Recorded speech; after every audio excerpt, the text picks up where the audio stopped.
Alhamdulillahilladzi tasafa bil kamalat.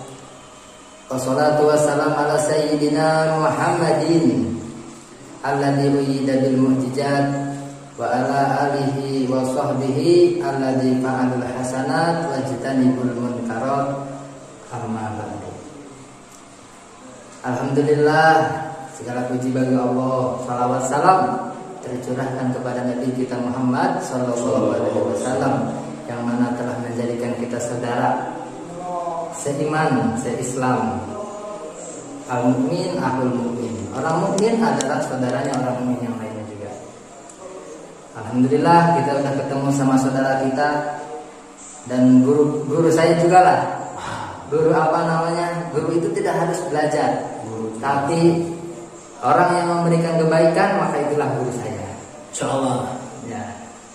Ya, saya di kesempatan kali ini saya mau tahu lebih dalam tentang yang namanya sapu lidi, abang sapu lidi yang viral dan yang luar biasa. Ada beberapa pertanyaan yang insya Allah dengan pertanyaan ini kita lebih mengetahui siapa abang sapu lidi kita ini. Siap bang, saya langsung tanya atau sambutan dulu nih sama saudara-saudara penonton saya. Langsung aja lah ya. Soalnya ini orang sibuk ini abang sapu lidi ini. Ya.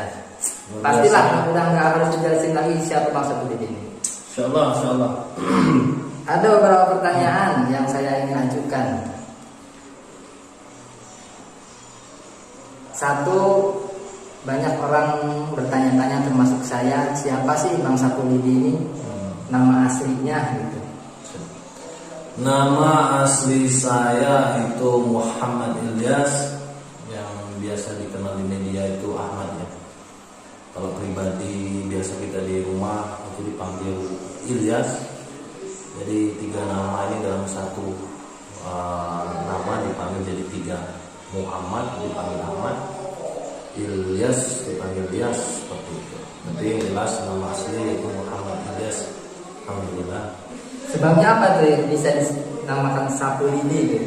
Oh, ini nama channel ya. Jadi saudara dari mana gitu? Ya, Sapu Lidi itu berawal dari dimana itu setiap kali saya tidur itu ibu selalu mengatakan, ya sebelum tidur kasurnya disapu biar jin tidak tidur di situ. Jadi suatu pemikiran saya itu menjadi suatu kebiasaan. Kenapa kok jin takut dengan sapu? Sembari saya bertanya-tanya, ternyata di setiap helai sapu itu ada unsur magis atau magisnya ya. Jadi kita juga tetap berdoa, bukan berarti dengan sapu saja kita bisa mengusir jin, tentunya juga berdoa sebelum tidur seperti itu. Jadi inspirasi saya membuat nama Sapu Lidi itu ya terbentuk karena suatu kebiasaan saya. Jadi kita bisa mengusir jin dengan sapu, bukan berarti dengan sapu pegangan kita, tapi tetap dengan doa seperti itu. Masya Allah, itu luar biasa. Pertanyaan yang pertama, ternyata Ilyas itu dia mengambil dari nama Nabi yang luar biasa, nama Nabi Ilyas. Dan nama Sapu Lidi itu ternyata sangat menginspirasi, termasuk kepada hadis Nabi, an-nadhafatu minal iman. Kebersihan adalah sebagian dari iman. Dan abang Sapu Lidi ini selalu membersihkan tempat tidurnya dengan sapu lidi, karena itu adalah sebuah kesunahan. Itulah kenapa channelnya dinamakan Sapu Lidi. Ya. Kedua, langsung saja. Siap. Nasab keturunan ini dari mana nih? Soalnya biasanya orang hebat itu ada yang hebat lagi dari atasnya gitu. Biasanya ini banyak yang tanya termasuk diri saya, siapa sih Sapu Lidi ini? Nasabnya apakah dari kalangan yang luar biasa atau yang gimana gitu kan? Silahkan untuk penjelasannya. Kalau dibilang nasab, setiap orang pasti ada nasabnya. Kalau dibilang hebat, masya Allah, saya suatu kehormatan yang bagi saya tidak saya terima. Kenapa? Karena saya bukan orang hebat, layaknya seperti orang-orang yang lainnya seperti itu. Tetapi kalau dibilang dari keturunan, insya Allah memang kami berasal dari keturunan orang-orang petani lah yang jelas ya. Tidak ada dalam arti hal bangsawan ataupun orang-orang yang dibilang sakti di zaman dahulu ya, kalau dibilang hebat. Tapi insya Allah kalau dibilang berilmu, mungkin saya tidak tahu, tetapi saya selalu dikatakan oleh tetangga ataupun orang-orang kampung terdekat mengatakan bahwasanya kakek saya atau buyut saya itu berasal dari Jawa. Jadi saya ini sebetulnya bukan asli Palembang kalau menurut sejarahnya ya seperti itu. Kenapa? Karena pada zaman dahulu itu kan banyak sekali transmigrasi ya, sehingga orang Jawa berpindah tempat atau pindah ke Palembang, dan di situ sudah lama akhirnya menjadilah kelahiran di sana. Tapi kalau asalnya memang dari Jawa, di mana juga mengatakan bahwasanya ada yang mengatakan saya keturunan dari kerajaan Mataram, ada juga yang mengatakan saya masih dalam keturunan kerajaan Sriwijaya, mungkin dari ibu ataupun bapak. Kalau bapak mungkin dari Mataram, tapi kalau ibu dari Sriwijaya seperti itu. Kalau dari kakek saya itu ya insya Allah saya tak bisa mengatakan beliau orang yang hebat dalam arti hal keilmuan agama. Semua bagi saya itu orang biasa ya, tapi alhamdulillah mungkin beradab sajalah yang jelasnya. Kenapa? Karena bagi saya adab itulah yang selalu dilihatkan dari keturunan saya. Jadi kalau masalah ilmu, kita tidak ingin mengatakan berilmu, tak ingin dibilang orang sakti juga tak ingin, tapi insya Allah semua orang yang kita harapkan itu beradab dan berakhlak saja insya Allah. Seperti itulah mungkin ya, yang jelas. Insya Allah itu jawaban yang luar biasa ya. Ternyata bangsa politik emang keturunan dari Mataram. Insya Allah luar biasa. Luar biasa penjelasannya, bisa didengar sendiri tadi ya, dan tidak bisa saya ulangi lagi. Sudah jelas. Alhamdulillah. Masya Allah. Dan katanya itu ilmu itu lebih akhlak itu lebih tinggi daripada ilmu. Itu yang diajarkan oleh buyut-buyutnya, kakek-kakeknya, orang tuanya bangsa politik. Langsung pertanyaan yang ketiga aja langsung ya, karena emang ini orang sibuk, jadi langsung aja lah, nggak harus bertele-tele. Ya. Yang ketiga, pertama belajar ilmu itu di mana? Yang saya tanyakan ilmunya apa gitu. Banyak ilmu apa saja yang bisa dijelaskan, apakah ilmu agama atau ilmu dalam segi hal kehidupan, belajar dalam segi hal pendidikan. Ini ilmu nih jangan sampai salah kaprah nih, penonton nih gimana nih? Saya ilmu apa nih? Dan kita belajar ilmu yang sekarang lagi di spesialisnya lah, spesialis. Bilang spiritual lah gitu ya. Jadi saudara, kalau dibilang saya pernah belajar, alhamdulillah saya pernah belajar. Dimana suatu keilmuan itu adanya karena belajar, tidak ada didapat tanpa suatu pelajaran. Tetapi bagi saya ilmu itu juga bisa didapat dari sebuah pengalaman, walaupun tidak perlu di atas meja seperti itu ya.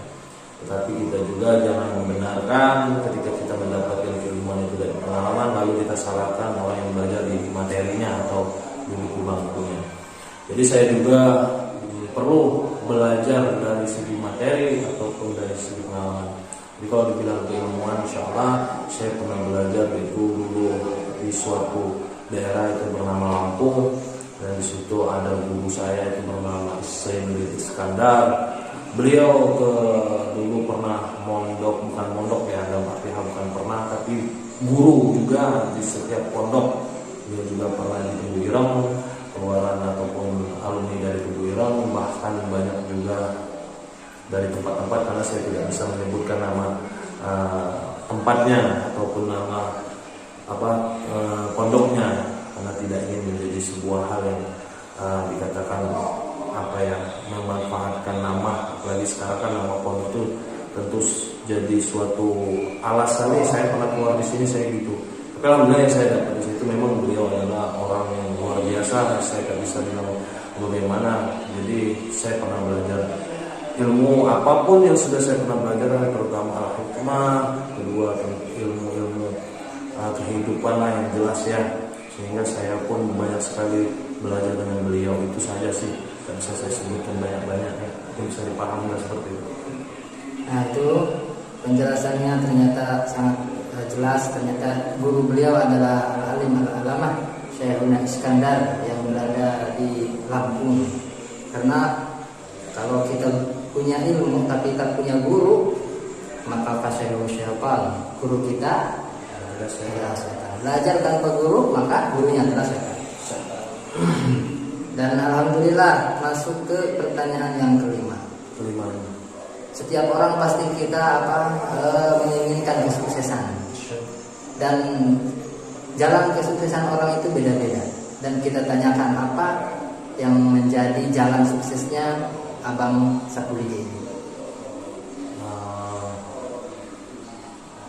Pertanyaan kunci sukses gitu ya? Kunci sukses. Kunci sukses sehingga jadi terkenal. Ya.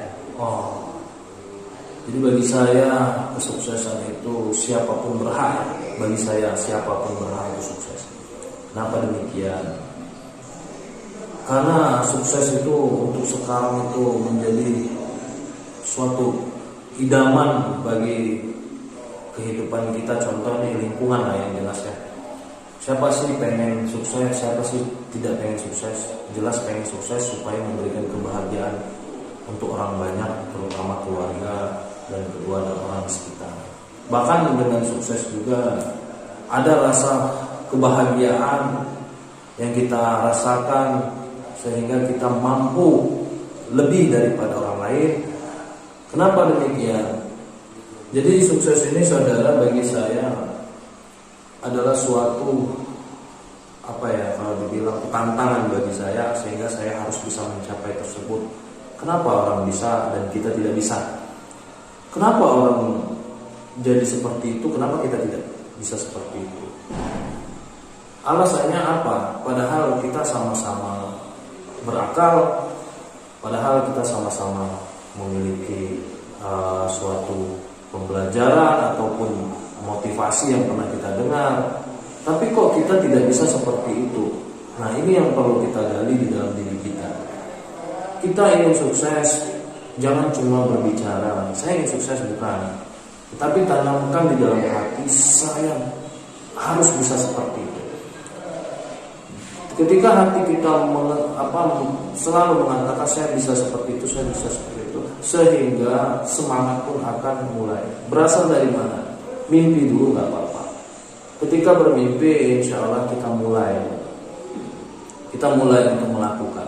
Ketika kita mulai untuk melakukan, nanti kita akan bertemu jalannya. Ketika kita akan melakukan perjalanannya itu, sehingga kita akan menemukan sebuah kesempatan. Jadi berawal dari sukses itu bagi saya untuk sekarang belum sukses. Ketika saya belum bisa sepenuhnya memberikan kebahagiaan untuk orang di sekitar saya, bahkan terutama adalah keluarga. Jadi intinya saya cuma memberikan sedikit kalau dibilang itu ya motivasi sih. Bagaimana kunci sukses itu? Kunci sukses itu berawal dari keyakinan. Ketika kita yakin, insya Allah akan terjadi suatu kesuksesan itu pada kita. Kalau masalah jalan, ya kita harus siap.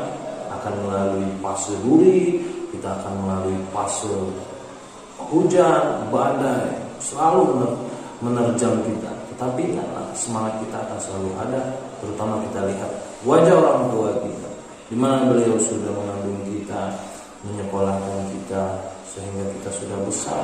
Yang dia harapkan itu bukan untuk suksesan, melainkan kesehatan kita, ataupun berbaktinya kita sama beliau, ataupun kita sudah cukup tidak merepotkan dia. Tetapi itu hanya yang dia inginkan. Sebagai kita anak, kita harus memberikan lebih dari apa yang telah dia berikan kepada kita, yaitu kebahagiaan, yaitu kesuksesan. Sukses ini banyak. Bukan menjadi orang kaya itu bukan sukses, bukan harus menjadi orang pejabat, bukan itu sukses. Tapi sukses itu ketika dia mampu melalui setiap kehidupan. Tetapi orang tuanya tidak khawatir. Yang ada dia selalu bahagia ketika kita apapun yang kita lalu, kita selalu semangat, kita selalu bisa.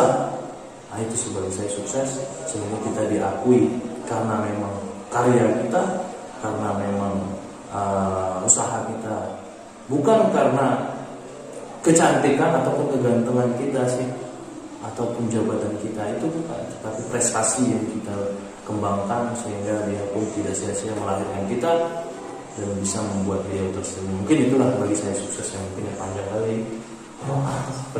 Itulah. Jadi kesimpulannya sukses itu adalah orang yang bisa jadi semuanya gini. Orang yang sukses itu orang yang bisa membuat orang lain bahagia, khususnya ibu. Jadi kesuksesan itu bukan dengan kekayaan, bukan dengan mobil yang mewah, rumah, bukan. Tapi orang sukses itu adalah orang yang bisa membahagiakan orang lain, yaitu khususnya ibu kita yang menjadi wasilah kita ada di bumi. Itulah kesuksesan versi Abang Sapulidi. Dan yang kelima, waduh masih banyak, ini ada 3 pertanyaan. Oh, kayak gitu. Kita nggak asing lagi selalu melihat konten-konten Bang Sapulidi ini memberantas kemungkaran, kemusyrikan, yaitu konten-konten menghancurkan dukun-dukun. Nah, itu kenapa bisa membuat konten seperti itu? Apakah ada yang lebih detail lah? Kenapa bisa? Kan banyak nih kita ada konten-konten yang lain orang berkarya, tapi di balik semua itu Bang Sapulidi selalu membuat konten yang menyebarkan sholawat dan memberantas dukun. Kenapa itu bisa buat konten seperti itu? Jadi pertanyaannya adalah konten, di mana konten ini yang kita tahu adalah sebuah tontonan atau video yang kita bikin. Jadi seperti film, tapi kita memiliki media sendiri, itulah konten. Jadi saudara, apa maksud tujuan kita membuat film ataupun konten gerbek dukun santet ataupun hal-hal lain tentang perdukunan? Sebetulnya semuanya itu kita selipkan dengan berselawat untuk mengajak saudara-saudara ataupun penonton di luar sana, masyarakat, selalu bersolawat. Kenapa demikian? Jadi saudara, kenapa sih anak muda kok terjunnya ke konten? Apakah memanfaatkan konten itu saja untuk mencari pundi-pundi uang? Tidak, saudara.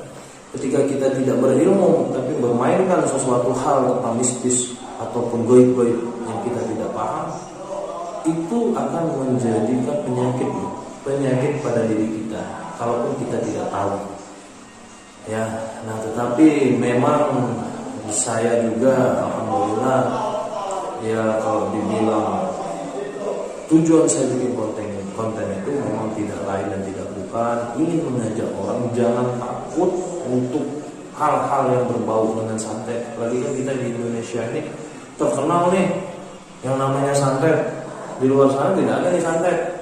Bahkan ada di suatu nama dari negara itu sampai terkenal di sana, saya juga tidak tahu tapi ada. Nah, jadi jangan sampai menjadi suatu mindset pikiran sehingga kita akan sakit, wah saya disantet.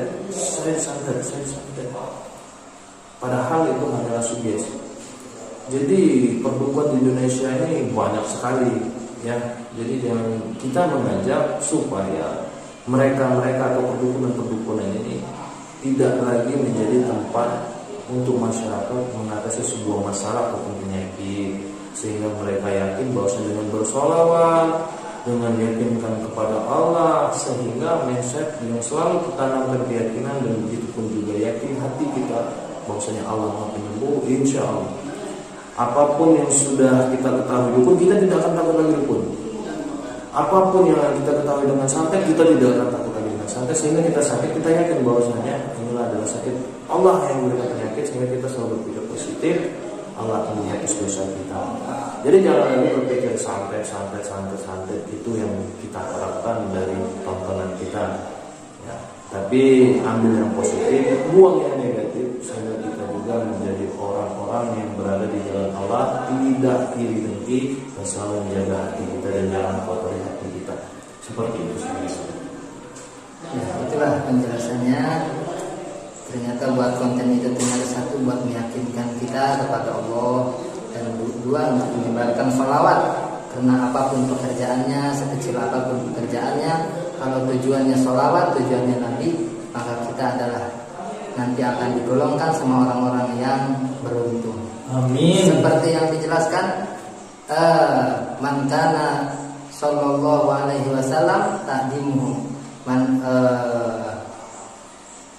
tuba liman kana ta'dimuhu sallallahu alaihi wasallam ghayata maramihi wa marma. Itu tujuannya ya.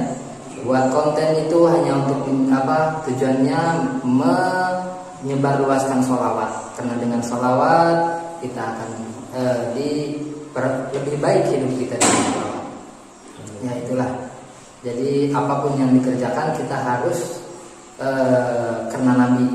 Kita sholat supaya Nabi senang sama kita, dan membuat konten pun selagi konten itu baik dan menginspirasi, silahkan. Asal jangan yang keluar dari syariat ya.